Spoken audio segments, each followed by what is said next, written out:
indigenous tribal groups make up more than 8% of India's population. These groups have preserved elements of traditional lifestyles that are close to nature.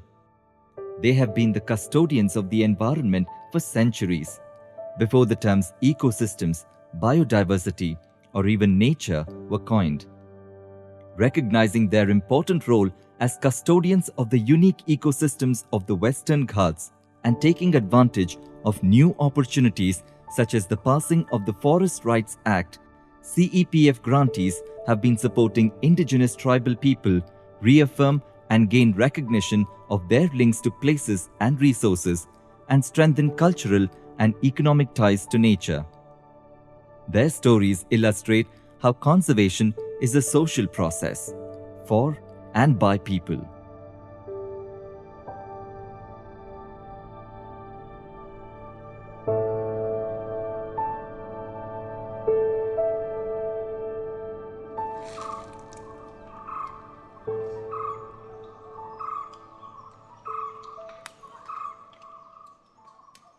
This is a valley in the foothills of the Nilgiris. We are working intensively with 4 tribal communities.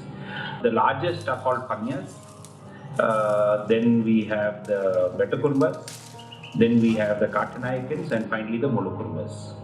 The CEPF project is a part of that work that we are doing around the implementation of the Forest Rights Act for the Adivasis of the Gudlur and Pandalur talukas, and to build up the capacities of the tribal Gram Sabhas to be able to implement the act and to access their rights on their own.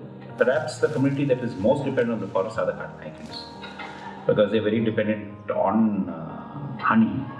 They used to collect a lot more NTFP from the forest. This is an area where there is a lot of non-timber forest produce, especially medicinal plants. The Panyas are dependent on the forest both for food. They collect numerous tubers and leaves and plants from the forest for their food. The biggest problem we first faced was lack of knowledge on the part of the government and apathy on the part of the government as well.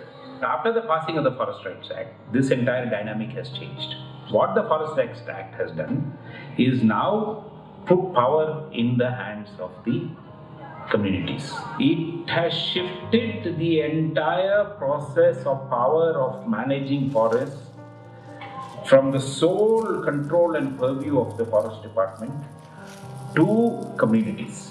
One of the primary rights is the right to the land which they are cultivating.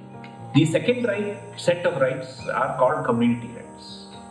The community rights is where, as a community, they can exercise rights like, for example, to collect honey, to collect other non-timber forest produce. The third set of rights is the right to conserve. Now, under the Act, a community can declare a certain area of forest as a community forest reserve, where they have the right to manage it. The first level is training our own account team of Adivasis from all the different areas and from the different tribes. So they have been trained and are very well versed with the Act. Training for the community has been with the community at large, but at the village level, and this training has been done mainly by the animators themselves. The primary outcome, I would say, is the building of the capacity of the Gram Sabha leaders. The second outcome out of this would be a very, very increased awareness of the responsibility of the tribal people for conservation. Not just to see it as a land rights act or as an act to give them rights to take things out of the forest, but recognizing with their rights come responsibility.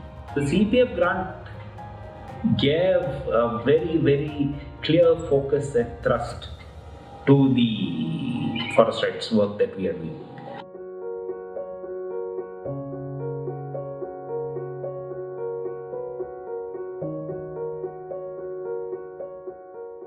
It's a really interesting landscape because it's got a huge amount of biodiversity and all different kinds of forest types that are found in India. And importantly, it's also got very interesting indigenous communities who live very close to these forest areas.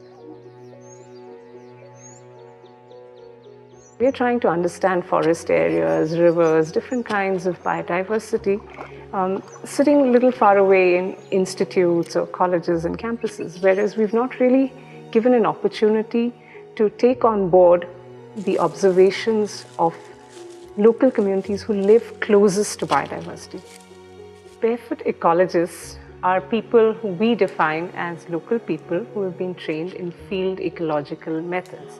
And we've taken this definition a little bit higher to say that they're also people who participate right from the formulation of the question to the collection of the data. Our aim was to get local people involved in monitoring the health of the forests and to record and take them through a process of learning how to record their observations and document their observations. The data that has come in from the barefoot ecology work is about flowering and fruiting patterns of different trees around their village in the forest areas. It's about wildlife, where they've seen the wildlife. There's also data about how do people use the forest? What do they go into the forest for? What are they collecting?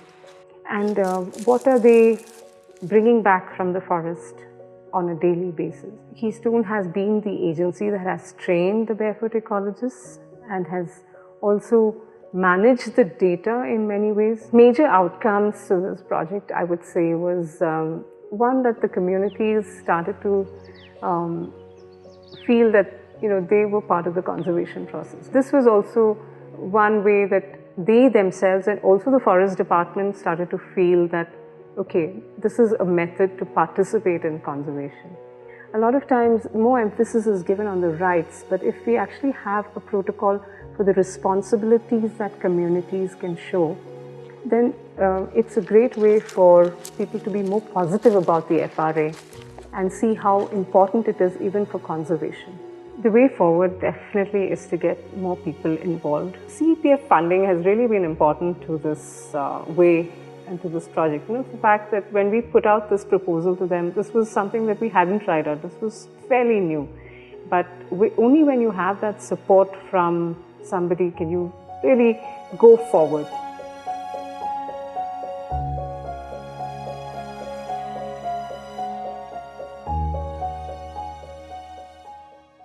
We have been working with the Condors indigenous community.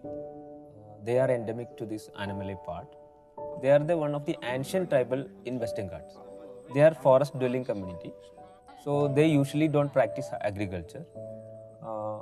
The private ownership of land for them is very up to limited to very few cents. They live in their settlements, but half of the year they will be in the forest. And they depend more on fishes and honey, black dammer for their livelihood and living.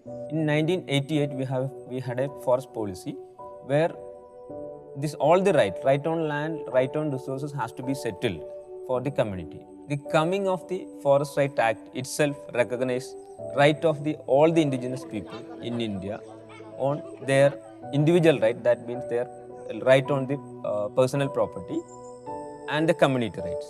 So they can claim which area traditionally they are using or depending on. That area is called Community Forest Resource or CFR. But at the same time, the CFR vests a responsibility into the Grama Sabhas. They are the authority to protect and conserve through sustainable use of these forest resources. That means they have given a responsibility also along with the right to enjoy the resources, and they become one of the authority with the forest department. Their practices are one of the key to have this conservation in action. Involving community in conservation and monitoring would be the cheapest method to mitigate or monitor climate change. Hornbills are one of the rainforest species. They need big natural hollows to nest. So hornbill is an indicator of a good forest. They are also an example of human living in harmony with a very rich forest ecosystem. So we worked with the community, especially this Condor indigenous people, to monitor the hornbill nest and monitor the rainforest. We moved from scientific monitoring to ecological monitoring, accepting their knowledge is also an important point of monitoring. We empowered them to use some scientific technologies, including GPS and monitoring protocols in local language. So instead of going to the forest for consumption, especially for those resources they are threatened, they go for observe to what is happening to that thing. And for that, the forest department is providing some incentives, and now it becomes a regular program. It is very important for us to have a support from an international organization.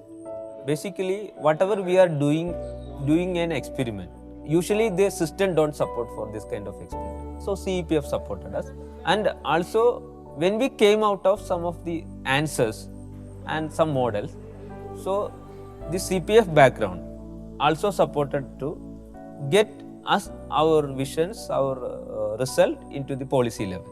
That is one of the biggest achievement because of the CEPF support we had, and also for the indigenous communities of the state.